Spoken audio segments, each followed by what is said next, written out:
కాలం సాగాలి ఆగడాలు. నీడని దేవతగా పూజించే అరమరిక లేని జాతిపై ఇంతటి రాక్షస కాండ. ఎవడిచ్చాడు ఈ దొరలకి ఇంతటి హక్కు? తన గడ్డ కాని గడ్డపై అడుగు పెట్టి ఇంతటి దౌర్జన్యానికి దిగిన ఈ దొరతనాన్ని దగ్ధం చేసి తీరకపోతే మాన్యానికే మనుగలు లేదు.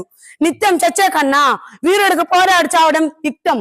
బ్రిటిష్ నిరంకుశులపై తిరుగుబాటు, వారి పేరుని ప్రభుత్వంపై విప్లవం ప్రతి మానవుడి జన్మ హక్కు.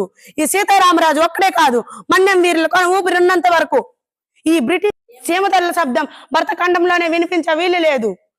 సింహాలు వివరించే సీమలో నక్కలకు స్థానం ఉండరాదు.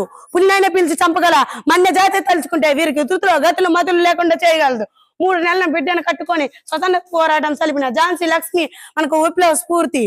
నలుగురు తలుచుకుంటే నల్ల రాళ్ళు బదులవుతుంది. పదండి వీరులారా, విజయం మనదే. పళ్ళు గట్టం పలాలు అశేష మాన్య సూర్యులారా, కొరపై కదిలే కొదమ సింగములారా, కదలండి కథనానికి.